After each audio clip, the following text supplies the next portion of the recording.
Let's go, alright? Let's go. Around 15 minutes after this surveillance footage was recorded, XXXTentacion was shot and killed right at the front of this Man, building. it's so sad that he died, bro. He was a fucking sick artist, man. Like, there's nothing more to say. Like, I don't know him in person, but probably was a good person too. But yeah, sad that we lost him. Same motorcycle store. Several gunshots, possibly a drive-by. Witness advised a black Dodge Journey. Shot somebody in a black BMW. Located within this mentioned Yeah. black Dodge Journey. In his I-8, I think he got shot for his Louis Four bag. individuals: Michael Boatwright, Trayvon Newsom, Robert Allen, and Dedrick Williams. The last two having been seen on the surveillance footage next to Holy XXXTentacion just moments before the tragedy. Why were these two shady-looking guys snooping around the motorcycle store in the minutes before his death? What was the motive behind the killing? Did the perpetrators know XXXTentacion personally? After being pronounced dead at 4:51 p.m. that very same afternoon, investigators would look over the prior 10.5 hours of Jarzy Omfroy's life back to 6 a.m. that morning, at which point they discovered that his day started normally and that nothing was out of the ordinary. At 6:05 a.m. he'd begin the day with a game of League of Legends. Oh, wait! 22 minutes. No shit, he's a LoL player. What the fuck, man? Bro, holy shit, make out till 6. No way. Minutes later at 6:27 a.m. Now, it's impossible to tell if he'd been playing the game all night or if he'd simply gotten up early to have a quick match before getting the day started, but either way, beginning his final No day with video shit. games didn't exactly seem unusual or indicate any awareness about the fate that was waiting for him that afternoon. However, X did seem to have a sneaking suspicion that he would eventually suffer a premature death. In an Instagram livestream from December 2017, 6 months prior, XXXTentacion discussed both the possibility of death whilst outlining what he hoped his legacy might become when he did eventually die. If I'm gonna die or ever be a sacrifice, I want to make sure that my life made at least 5 million kids happy, or they found some sort of answers or resolve in my life. In the weeks and months that followed this Instagram, I mean, you made us happy with your good music, but your music is not supposed to make us happy, right? Because you're talking about breakups and fuck that girl and shit, and it's supposed to make us happy. I don't know. I mean, I'm happy if I hear the music of X, right? But does it supposed to make us happy? I don't know. I mean, I am happy, and for sure you reached 5 million kids to make them happy, for sure. But like I said, I don't know if it's supposed to. live stream. Man knew he had enemies and had taken steps to tie his security in recent months, including never leaving home alone. Yeah, but even your closest relatives can be bitches, so it's very hard in this but in America, I think as soon as you famous or rich or becoming famous / rich, you always have enemies, right? I guess not the culture, but the hate for successful people is very huge. X had I both guess. increased his security and vowed to never leave his house alone, which would be discussed by a friend and producer ZX Flow, who stated he did not travel alone. He never traveled alone. He knew that he has enemies, obviously. He would not go places alone. I know there were people who were very jealous and envious of him. He came from an area where not a lot of people make it out. XXXTentacion had grown up in Lord. Yeah, but that's, I mean, of course that's no reason for people to kill someone. Because there's no reason actually, I think. Or in some way. But, bro, just because he made it, stop being a bitch about it, and that's very sad, man. Hill, Florida, a suburban area which in 2014 was ranked as the 8th most dangerous small city in America, and if we examine X's upbringing in the area, it's really no surprise that by his final day on Earth, he had certainly created some enemies. Lauderhill is like the hood. Lauderhill is like, So, okay, you grew up in the hood. Why, you're a fighter? You've been getting in a lot of fights? bro, I've been fighting it since I was a kid. What, he's always been throwing the hands or what? I mean, I've been there plenty situations, like plenty fights. After growing up in somewhat of a rough Yes, environment, with his mother being definitely. a stripper and his father partly a drug dealer, fighting people became a regular part of XXXTentacion's life, almost like a hobby. He'd be enrolled in the school choir during elementary school, where he began to develop his love for music, yet would be kicked out after punching another band member in the middle of a public performance. Like, I was in choir, ended up getting kicked out while we was literally doing a performance because he kept touching me when we were singing. Being kicked out of educational institutions for fighting became somewhat of a trend in X's life. After the school choir event, he'd then be expelled from Margate Middle School after kicking another kid in the mouth, whilst also getting into a fight with a random person who had provoked him on the bus ride home. As a result of X's short fuse, in the 8th grade, his mother would kick him out of home, at which point he'd go and live with his grandmother, who lived in a gated community reputable for drug dealing and gang violence, a place where XXXTentacion would come to find even more enemies. In this area, X came into the possession of a firearm and began to take part in armed robberies, ultimately resulting in his first 9-month stint in a Florida juvenile detention center. While locked up, X would meet another individual by the name of Stokely Cleavon Goulbourne, who would later come to be known as Ski Mask the Slump. But we can talk what we want.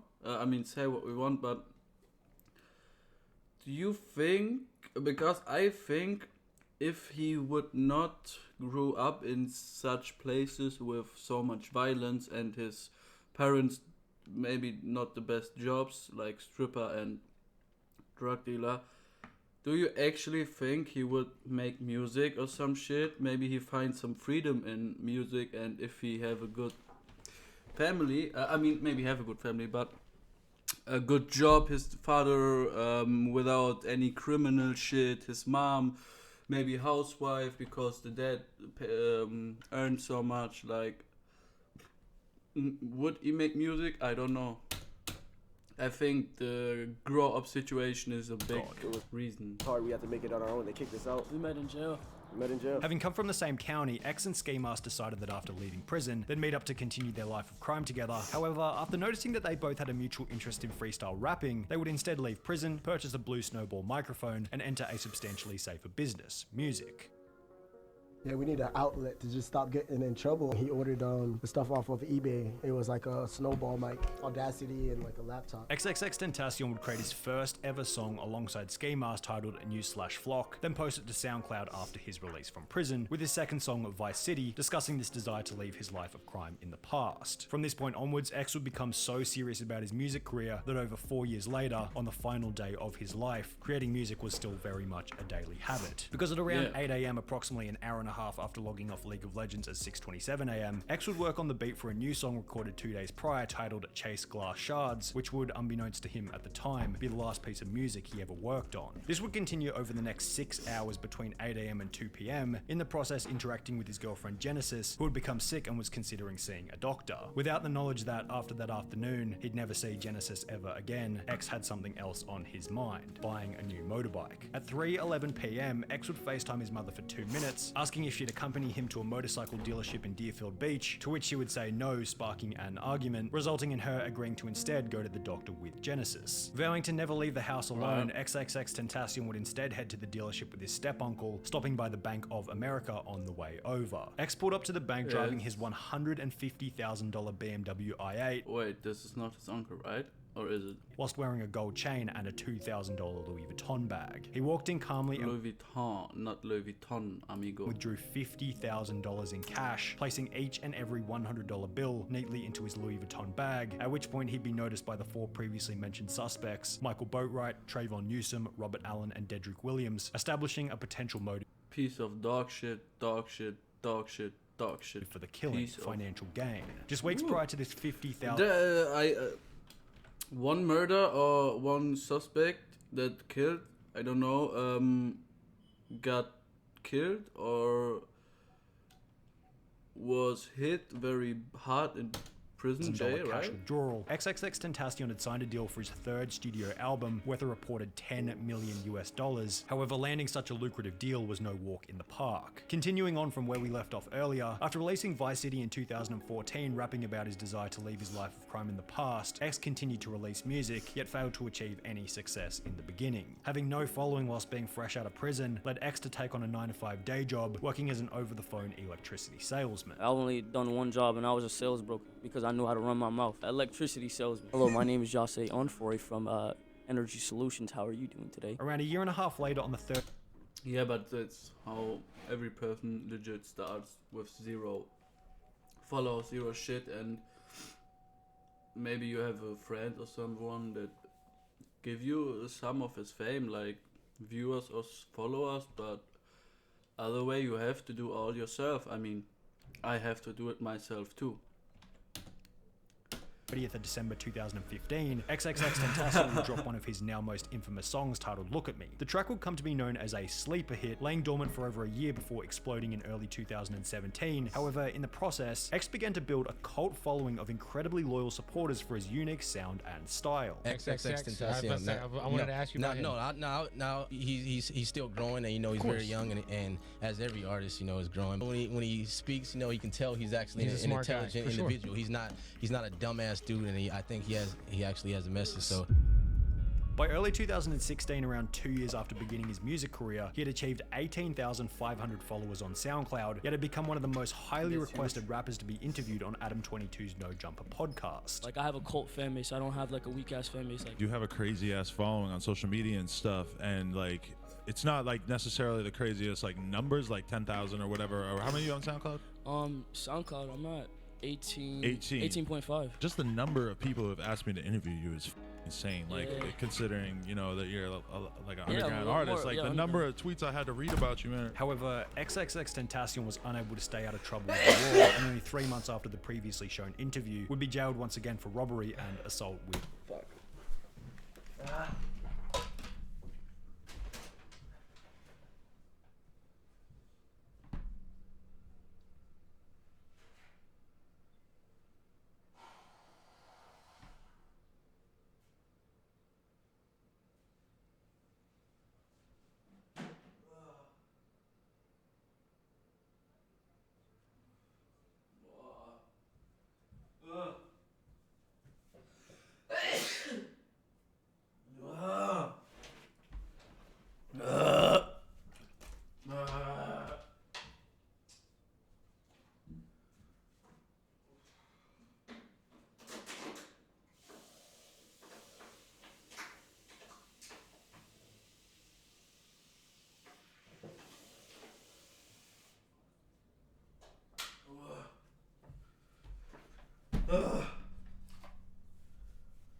After posting his bail set at $10,000. Wait, what? Täglich was unable to stay out of trouble with the law, and only 3 months after the previously shown interview, would be jailed once again for robbery and assault with a deadly weapon. After posting his bail set at $10,000, he'd be released. However, only 3 months after that, he'd be arrested once again after being accused of domestic violence against his girlfriend at the time. The interesting thing about rappers, however, is that criminal charges and prison sentences are often glorified by their fans and seem to do wonders for keeping them relevant. This is exactly what happened to XXXTentacion, as it would ironically be during this third stint in jail that his notoriety and music career would find its way into the mainstream. In January 2017, his song Look At Me, which had been released over 12 months prior, peaked at number 34 on the US Starboy The Weeknd, woo! 100 Billboard, after X had been locked up for 2 months and was doing absolutely nothing to promote it, while many of his other songs began to trend alongside it. His newly found notoriety whilst in prison led to countless six-figure record label offers, under the assumption that he was going to be even bigger after being released from prison. XXXTentacion ended up spending 6 months behind without anything on being on charts during this third stint, and was released in April 2017 with more fame, more fans, and more enemies than ever. After receiving a deal worth an estimated $6 million for the production of his second studio album titled Question Mark, X would purchase a $1.4 million mansion in Parkland, Florida to house him, his girlfriend, and his mum. In the space of 1 year and 3 months, X had gone from an underground artist in prison to a multi-millionaire mainstream celebrity. However, while X had not really main, I mean, yes, but for me, his presence, his acting, his everything, for me, it's not mainstream. But he was mainstream because everyone heard him, but for me it's not really mainstream his personality. Certainly built the fame and fortune, perhaps he didn't have enough time to build the high level of wisdom required to manage his high status position, bringing us back to the moment that he withdrew $50,000 cash on his very final day. The reasoning behind why X felt the need to carry such a large amount of money in physical $100 bills is anyone's best guess. Perhaps he knew the dealership would give him a better price if he paid with physical cash, or maybe he just wanted to feel like a baller walking around with the average American salary in his backpack. However, if X never made this withdrawal, the outcome at the end of the day might have been incredibly different. Because after leaving the bank, X would be followed by the 4 previously mentioned perpetrators to Riva Motorsports, all of which arriving at 3:30 PM approximately 10 minutes later. 2 of the alleged perpetrators, Robert Allen and Dedrick Williams, are seen walking right next to XXXTentacion whilst he looked at bikes, with the other 2 alleged perpetrators, Michael Boatwright and Trayvon Newsom, waiting outside in the black Dodge Journey. 25 minutes later, at 3:55 PM, XXXTentacion would go to drive out of the motorcycle dealership before the Dodge Journey would block the exit, at which point 2 masked men jumped out of the car and demanded X's Louis Vuitton bag and gold chain. The thieves would successfully take both of these items after a bit of a struggle. However, even though the robbery was over, when X looked at one of the men directly in the eyes, he'd take 2 steps back and do the unthinkable. No fucking way. Rutabe, this is something that has really... Bro, I got goosebumps, bro. This shit is... I mean, you motherfucker already got what you wanted. Like... Holy shit, man. That's... goddamn. Like, bro, you got what you wanted. Why you acting like a stupid bitch, dog? He went back and fucking shot him. What the fuck is wrong with you? You dog shit of a person. You human waste. You oxygen thief. Holy shit, bro. I wish to everything you got your revenge, you piece of dog shit. Stunned fans of XXXTentacion, a rising star here in South Florida. Fans began to gather here right after learning about the shooting that claimed his life. They just held a moment of silence, but they've been here listening to his music, praying and lighting candles in his memory. Disgustingly, in the hours after X's death, Dedrick Williams, one of the suspects, would record a video of himself happily dancing around with a bunch of $100 bills, also spending $800 on designer clothes at a Fort Lauderdale store the day after the killing. Bro, imagine flexing with other people's money you stole from, you piece of dog shit, you fuck. Holy shit, man, you woof, man, holy shit. I wish they raped you in fucking jail, you dog shit, human waste. Legit, you are stealing the place from a normal human being. You legit, you are waste of space in this world. And bro, you actually killed someone for 50k. To Hurensohn. Police will find a $400 receipt for clothing and shoes in a garbage can at Michael Boatwright's house. Wait, I thought purchased 13 days after X's death. However, while these complete and utter scumbags were living it up on their newly found unearned fortune, X's music career was having its own after-death explosion. When he passed, bro, I went up 1 million followers. Anything that had to do with him went up. I mean, yeah, it's weird to see like his Instagram followers doubled when he passed. He went from like 7 to 14. Like, it's just crazy to see how people react when somebody passes. As mentioned in an article written by Hypebeast, sales of his first studio album 17 jumped up 9,000%, while his sophomore project released back in March saw a staggering 41,306% spike in less than 24 hours after his tragic death. Similarly, his average monthly YouTube music viewership jumped from 150 million per month to 400 million per month following his death, giving him a permanent increase in the value of his music as an offset to his passing. It was kind of like karma, a superstition that X certainly believed in. I believe in past lives and future lives. I believe in the karmic cycle. I believe until you align the karmic cycle, nothing else matters. However, by the same token, after X had been to prison twice for armed robbery himself, perhaps his own death during an armed robbery was, as he put it, the karmic cycle realigning itself. However, no matter how poor X's prior decisions might have been, they weren't nearly as stupid as those involved in the killing. With bullet casings at the scene of the crime matching guns owned by the perpetrators, and evidence as obvious as Dedrick Williams purchasing a neoprene mask from the motorcycle store just minutes prior to the robbery, each of the 4 men were arrested one by one in the 2 months that followed the tragic event. The perpetrators Witnesses would have their fingerprints taken and would each face a pre-examination. However, almost 4 years later, the men are still yet to face trial and have therefore received no charges. Wait, however, this hasn't stopped XXXTentacion's father, Dwayne Onfroy, from expressing what he hopes might happen to the perpetrators. Wait, what? Still no bro, this shit. Y'all killed a young man that the father's son, brother with all the cause. I say there's no man in my heart. Seeking them without parole. Ich auch. Yeah, same. Without parole. Like, fuck these people.